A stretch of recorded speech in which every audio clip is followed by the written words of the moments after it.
Hello, everyone. Good morning. Sorry I couldn't make it. I have extra special plans this weekend. So the crew at MidCamp is so gracious to let me present online. This is Markdown in minutes, and now it's in less minutes than I anticipated, so we might be a little quick on some of our things. If you need it, there is a bit.ly link to this session because there are some links, and since I can't really share links because you're not on Zoom with me, the bit.ly link for this presentation is markdown_midcamp. I am Amy June Heinlein, the Certification Community Architect at the Linux Foundation. I work with them on the education team as their SME Wrangler. I help maintain the portfolio of exams affiliated with Cloud Native Computing Foundation and other organizations under the Linux Foundation umbrella. But you didn't really come to hear all the things that I do. You're here for the content. If you want to know more about me, I am Volkswagen Chick on LinkedIn. There's a QR code, and I think that goes to LinkedIn, but y'all have to see. So why Markdown? Well, it's pretty rad. Plain text files, like our .txt files, don't really allow formatting such as headings or subheadings, things like bold or italics, underlining lists. But the Markdown file format does, that .md file. That .md file is somewhere between a text file and a markup language like HTML. And they are very human readable, unlike HTML. Markdown is simple. It's, for some, intuitive, but for most, straightforward. And it can be converted to HTML or PDF or other formats using plenty of tools and lots of different platforms. And Markdown really allows you to focus on content. Since Markdown separates content from formatting, content creators can really focus on the message they want to convey rather than being distracted by the tools and the formatting options available in our traditional editors. So I really encourage content creators to learn Markdown because it does have several pretty good benefits. The first being simplicity and speed.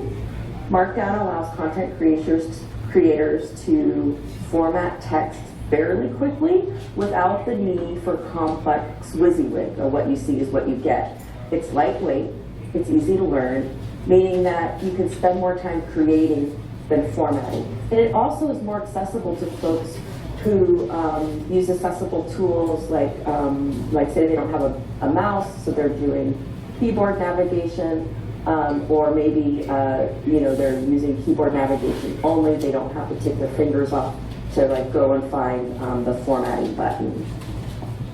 Markdown is also consistent and provides a straightforward way to format content, making it easy to maintain a uniform style across documents, websites, and blogs. And we'll look at this when we look at my GitLab repository.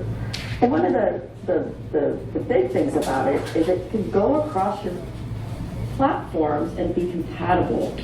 It's supported across tools, making it a versatile choice for creators working across different environments. Like, say you're writing a blog in your Drupal or WordPress space, you're on GitHub, or you're on other content management systems. For teams working together, Markdown files are simple text files, which make them easy to keep under version control and collaborate on, especially on our get-based workflows. There's definitely less overhead. They are lightweight, they are clean, making them easier to edit and maintain over time compared to more complex types or rich text formats. And they're SEO friendly. When Markdown is converted to HTML, Markdown is clean, it's semantic, making it easier for search engines to crawl and index the content, which can improve accessibility. Someone's yelling at me. Okay, great. none of you, so it doesn't matter. Again, just to iterate, you can work on any platform or operating system, since there's dozens of really good Markdown editors for all platforms, including Linux, Mac, Windows, and the web. It's a great tool for the non-programming types and the technical writers to write without having to rely on HTML. The editors make it easy to write your content and allow you to export to other formats like PDFs, rich pages, or rich text formats. But I could go into a spiel here about how you shouldn't use a PDF anymore, but that's a whole different talk about accessibility. And then Markdown gets rid of all of those distracting things like your formatting toolbar and mouse clicks, because it helps you focus on your writing without lifting your fingers off your keyboard. So I'm going to go over some, I think this slide is out of order, but eventually, towards the end of just the slides, I'm going to break down into a demo and we're going to get started writing in Markdown. Okay, so how do you start? You start with an MD file instead of that TXT file. You need the proper extension, that way it can be rendered and look like a markup language like HTML. But you also have to know your flavor of Markdown. To wrap your head around the concept of Markdown flavors, it's easier to think of them as like language dialects. Some people have cloud version control systems that they use, like Bitbucket or GitHub or GitLab, and sometimes flavors of Markdown will only work in one of them. You know, sometimes you'll be able to write a table with a mermaid library in GitLab, but you won't be able to in GitHub. So, you know, understand what flavor you need for the tool that you're using. Finding a good editor can be sometimes difficult. Markdown syntax is designed to be readable and unobtrusive, so the text in Markdown files can be read even if it's rendered. But sometimes you can find a good editor where you have Markdown on one side and you can have a side-by-side view of what it looks like rendered on the other side. So what are some good Markdown editors? These are open source Markdown editors. I have Dillinger on the list, Abracotine, I don't know if I'm saying that right, VS Codium, Ghostwriter, Adam, Joplin, and Marktest. I use VS Codium. So some of you may be thinking, well, I use VS Code. What's the difference between VS Code and VS Codium? Well, VS Codium is open source while VS Code is not. VS Code will track your work and send it back to whoever giant controls it. So be aware that VS Codium and VS Code are not the same thing. My favorite on this list is Joplin. And then I have some other not so cool Markdown editors. What makes them not so cool? They're not open source. You can see I have VS Code on here. Obsidian is a fantastic editor, and I love it, and I invite you all to explore it, but it is not open source, and it does send your data back to the Gremlins that create it. So some of the basics that you can do in Markdown, again, this is like same formatting you can do in your WYSIWYG editor, but without lifting your fingers from the keyboard. You can do things like strikeouts, headings, lists. You can do code blocks. You can do flow charts. You can do tables. You can do links. There's a whole bunch of stuff you can do. I have this list here of things that I usually demo. I'm going to be a little short on time, so I might not get to all of them, but when Avi puts stuff on the website or whoever puts stuff on the website, I'll have a link to my GitLab repository where you can play around.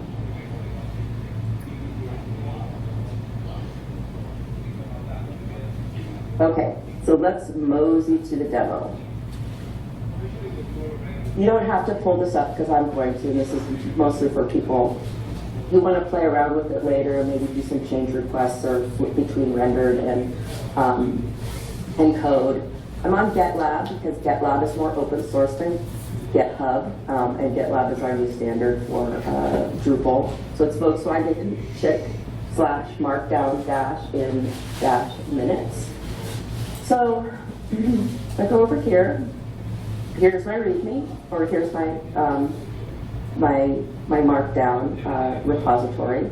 I have a whole bunch of files in here. As you can see, like I talked about, we have them all in MD extensions instead of TXT. That way, whatever's rendering it knows that we're rendering it in Markdown. Most of us know when we open a repository, the first time we have a README. So I have tools. This is the basic README template from the Drupal modules project, and I'm just using this as an example. I do have resources here if people want to learn about different flavors of Markdown. And I do have a note that feel free to open a pull request. So if we go over here, here's that README. Over here in GitLab, and your text editor or your IDE will have the same sort of thing, where you can open a window side by side. You can preview what it looks like here. It looks like a nice document. Anyone can read it. But here's the code. The code is also a nice document, and you can read it. It's very human readable. There's a few brackets. There's a few hashtags.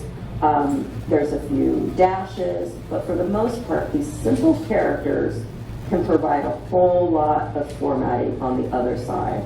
I'll show it again. It's pretty straightforward. Just adding a couple of characters will render a nice page. Okay, let me move the zoom bar because it's always in the way. So let's look at some basic ones first.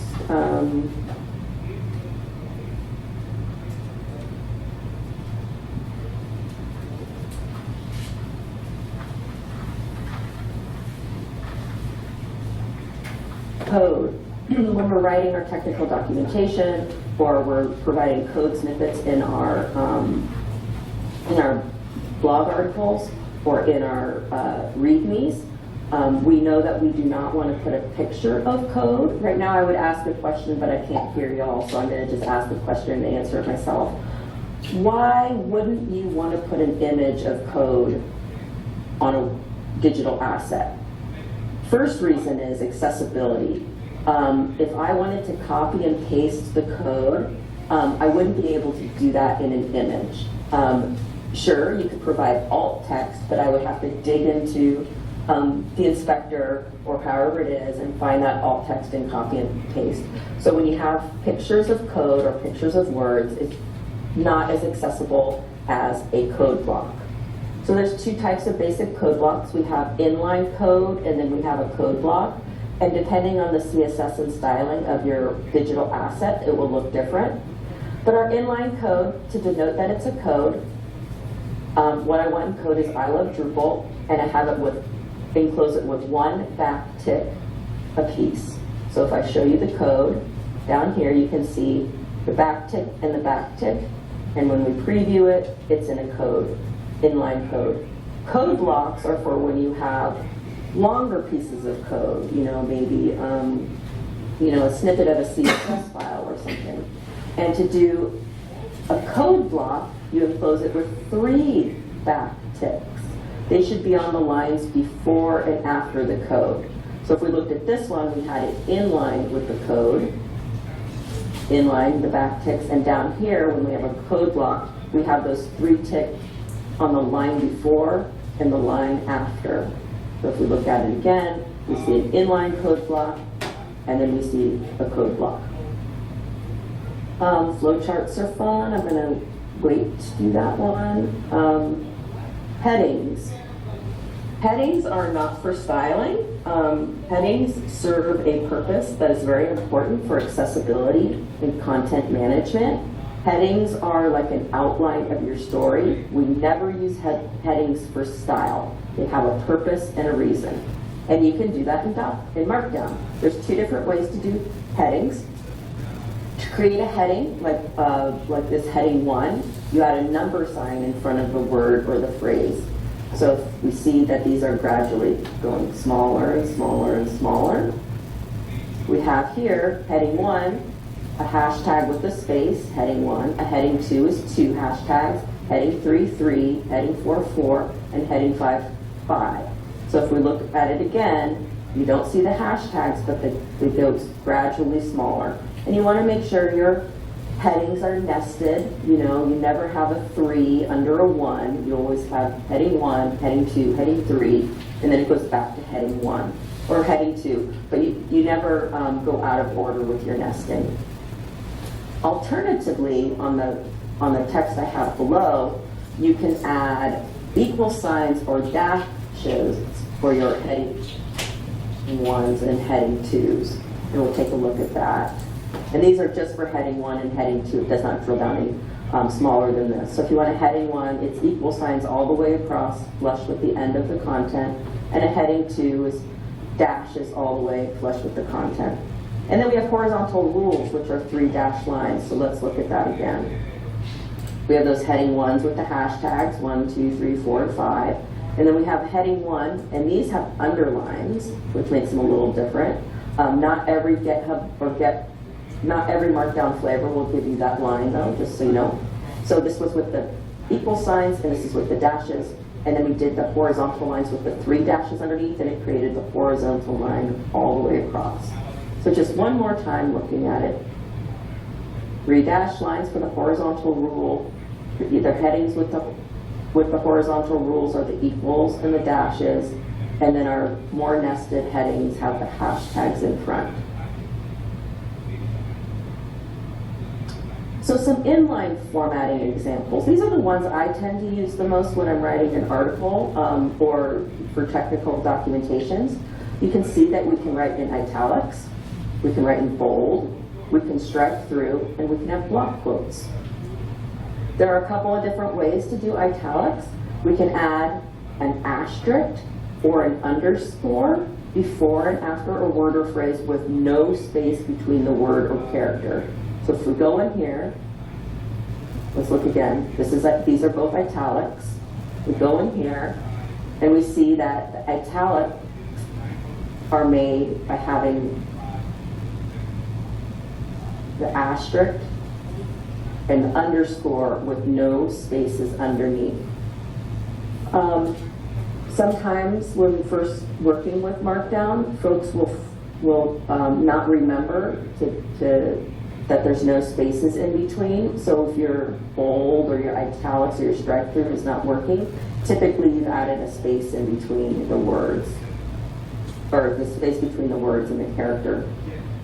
Bold is the same way, but with asterisks. 2 asterisks before and 2 asterisks after, or 2 underscores before and 2 underscores after.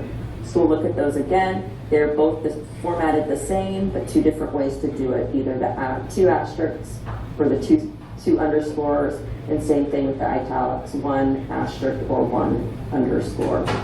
And then we have strike through. These are where we add 2 tildes before and after the word or phrase with no space. And we'll look at that. You can see 2 tildes and 2 tildes. Again, if it doesn't work, you probably have an extra space.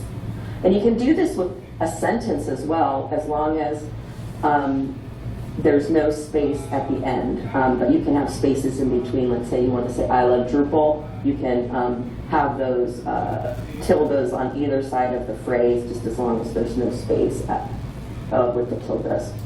And then we can have block quotes. Block quotes show up a couple of different ways. This is the non-rendered version. You can see we have that arrow there, and when it renders, it creates that line for the block quote. So you just add that caret in front of a paragraph. Links are common in Markdown. You can see here that this is just rendered as a link.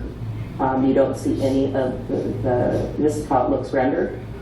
Link text is enclosed in square brackets, and for inline links, the link URL is enclosed in parentheses. So let's look and see what I mean.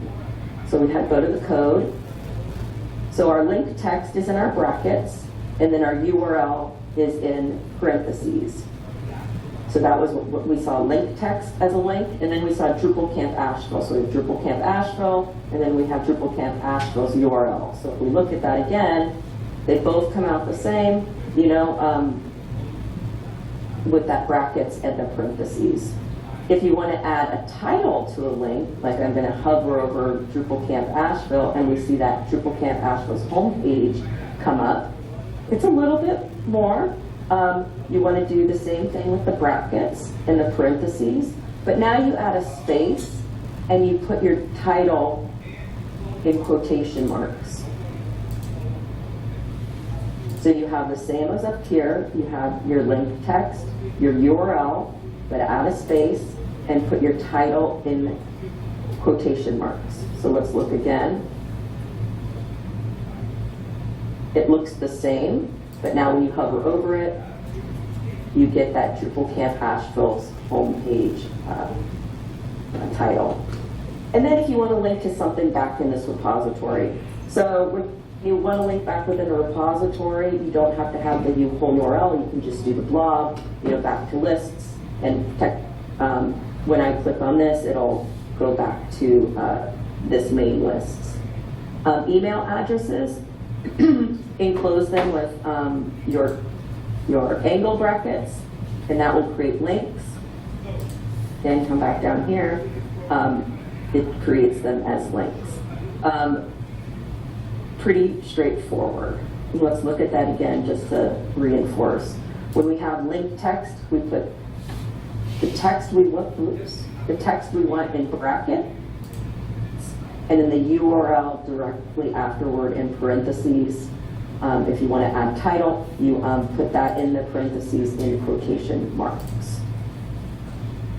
Okay, what's another good one? Tables. I'm out of time, so I'm just going to show some cool ones real quick. Tables you can write in Markdown. How cool is this? You can declare what kind of justification you want. You see this table, everything is left aligned. This table is right aligned, and this table is center aligned. And then I did a mix-up of all of these. You can also leave your tables blank, but I have not fact-checked, but I do believe Carrie Fisher told me it's not always accessible to have a blank table in Markdown. So let's look and see how I did this. Tables. So my tables are with the pipe symbols. I have 3 columns. I have one that says tables that are left aligned. And then I declare how I want my text to be justified right underneath that with colons. So I want my text left aligned, so I put the colon on the left side of all of these dashes, hyphens. And then here's my stuff. So let's look at that. So all of these are left aligned. Let's look at it again. My colons are all on the left. If my table right aligned, I have my colons on the right. And then center aligned, guess what? You put them on both. So let's look at those again, both on every column. You can see right aligned, center aligned, just by moving those colons around. And you can even mix it up a little bit. Like this one is left aligned, this one is center aligned, and this one is right aligned. You can put the other Markdown things that you learned in a column. You can put stuff in bold, so you can play around quite a bit. So this turned out as bolded text. If you leave it empty, it leaves an empty square. But that is pretty cool. I don't have to pick up my Figma. I don't have to, futz around and get my designer. I don't have to do the cumbersome table, add rows. Makes it really straightforward. There's task lists where you can add, I guess I should show lists first. Do I have lists open? I can only show a few more because I'm running out of time. To make an ordered list, you add the item numbers with periods, and the numbers do not have to be sequential. So you can see here I have a numbered list 1 through 4, another number list 1 through 4, but if I look at the code, only one of them is in order, and this one is all ones, but they all render the same. And then we have unordered lists, and we can do that 3 different ways. You create an unordered list by using a dash, an apostrophe, or a plus sign. So I have my symbol, my space, and my word. And so if we look at the code, you can see I did it in all 3 ways. My dash, my asterisk, and my plus sign. And then you can combine the 2 I made my ordered list, and then I put an unordered list in the middle. You can see that, I just put one, and one. When you do a list, just like any other list that you make sure that it's even with the text underneath it. And let's look at it. You can see that we did a combination of both. Okay, so back to my task list. This is a combination of your list, and now you have the ability to add a checkbox. So if we look at the code, we have our bulleted list, we have our brackets that are empty. If the task is done, you put an X. If it's an inapplicable task and you want to strike out, you would do a tilde. So let's look at that real quick. Here's that task we completed. We have that inapplicable task we completed. And again, but make sure that you add the bullets or the bullets here so it shows up as a list. Drop downs. What is the world's best Drupal camp? Oh no, I did not update this for you. So we have this little simple drop down. So how did we do that? It's a little bit more complicated, so again, come to my repo and look at it. We have a details section. We have a summary, like what is the question, and we end the summary, and then we have our choices. So pretty straightforward drop downs. And then you can add checkboxes, you can do any combination of the things. And since I'm almost out of time, I'm going to show you there's the ability to do footnotes if you want. That's what they look like. You can do, let's see, what's a good flow chart. Oh my gosh, look at this. A flow chart. I did not have to have a designer help me do this flow chart. I did not have to have cumbersome tools to do this. I just used my keyboard and strokes of the keys. So if you want to see a flow chart, we call it a library. And flow diagrams used to be unique to GitLab, and I don't use GitHub enough to know that that's not true. But we use some ticks at the beginning and the end, and we call it a Merve library. We tell them what kind of graph we'd like, and then we just chart it. A to B, B to C, C to D, B to C. So if we look at it, we have A to B, B to C, B to C, C to D. You can put words in there. You can do, like I use the word WordPress. You can round corners by calling out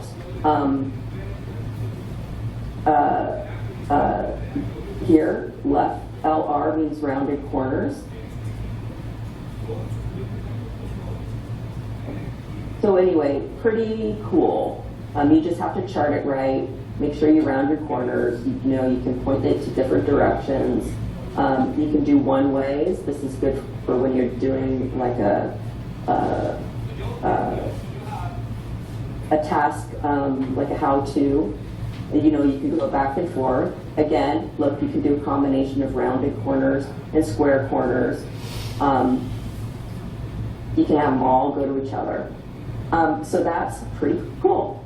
And with that, I'm going to finish off and talk a little bit about, you can simplify your Drupal workflow with a module that the maintainer is at mid-camp right now. It's called the Markdown Easy module. This has a text filter that converts Markdown into HTML with very, very minimal configuration. It uses the Common Mark and League Markdown parser. It's really quick to set up directly from the Drupal admin interface, making it easy to integrate your Markdown into content. And there are very straightforward instructions on the module page. And I want to thank Mike for doing this module because it really makes editing in Drupal very easy. And then here's some resources on getting started with Markdown, some different flavored Markdown, and some specs. And with that, I'm 1 minute over, and I really appreciate y'all, and I'm sad I don't get to see you in person, But the next time I see you, I will have a wonderful and crazy story about why I wasn't at MidCamp in person. Thank you.